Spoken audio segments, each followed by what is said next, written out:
So when I was in high school, one of my science teachers did this really weird experiment trying to help us to understand this concept called diffusion. Diffusion is where these little molecules, they spread, they move out. And so he took some perfume and sprayed it at the front of our classroom. And he said we needed to watch this perfume spread. And obviously we all kind of laughed going, this is silly. We can't see the perfume spread. We can't watch these molecules. It's too small. They're too tiny to see with our naked eye. But then he said, when you smell the perfume, I want you to raise your hand. And we began to time how long it took for every single person to raise their hand and say that they've experienced the smell of this perfume. They experienced the presence of this perfume.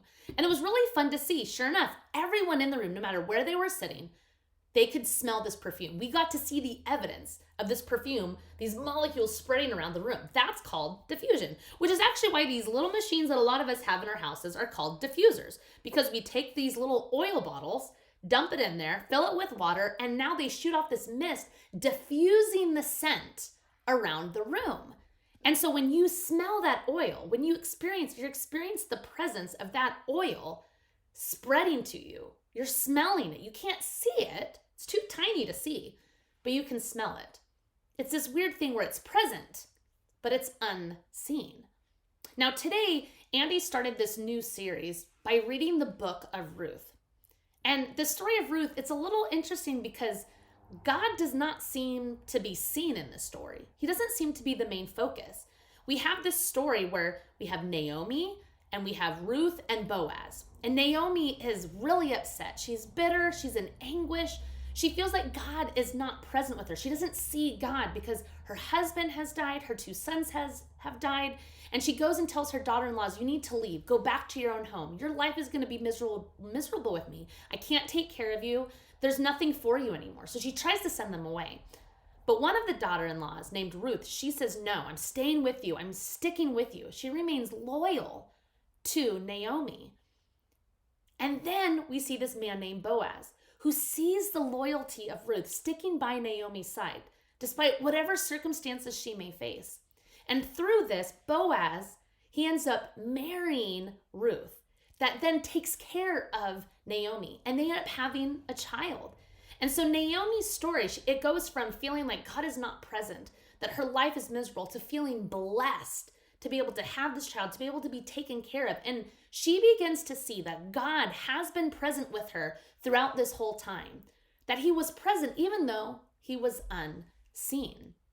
And when we get to see that ourselves as we look at the story in the place of the Bible, when we see it inside of this bigger story, we see that just like God was so at work in the ordinary things of Boaz and Ruth and all the hard things and all the good things of life, we see that God, he is present in our life too.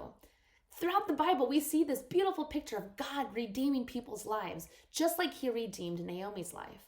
And God is so present in our lives, even if he feels unseen. He's like the scent of this perfume. You can't necessarily see it, but we trust that it is moving and spreading. God is at work. He is present, even if he feels unseen. And that is why we are memorizing James 1:17 to remind us that all the good and perfect gifts that we receive are from God, that God, he is present in our lives. He is moving, he is active, he is spreading out, and he is redeeming all parts of our lives and our worlds, even now. So join with me. Let's recite these words together. I'm going to teach them to you. I'll teach you the motions too so that we can memorize this together throughout this series as we're studying the book of Ruth. So this is how it goes. It says, every good and perfect gift is from above, coming down from the Father of the heavenly lights, who does not change like shifting shadows. Good job. That's from James 1:17. Now today, I just want to encourage all of us just to take a moment and let's reflect on the ways that God has been present with us. Maybe we've struggled because we feel like he is unseen, which means he's not there. Maybe we've felt a lot like Naomi and we've struggled to see God being present in our lives.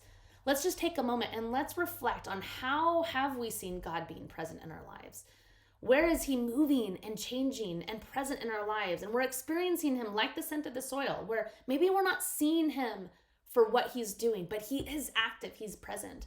And I want to encourage all of us. Sometimes we need the reminders that he is present. We need to see him active in everyone's life. So just like in my classroom in science class, people had to raise their hand to say, I've experienced it. Let's sort of tell each other. Let's encourage each other. Text a friend. Call one another. Use the different social media platforms that you have in your life, whether it's texting or on social media or emailing or calling your family member or turning to them right now. Let's share the ways that we've experienced God's presence to remind ourselves God is at work, even in the ordinary, just like we saw in the story with Naomi, Ruth, and Boaz.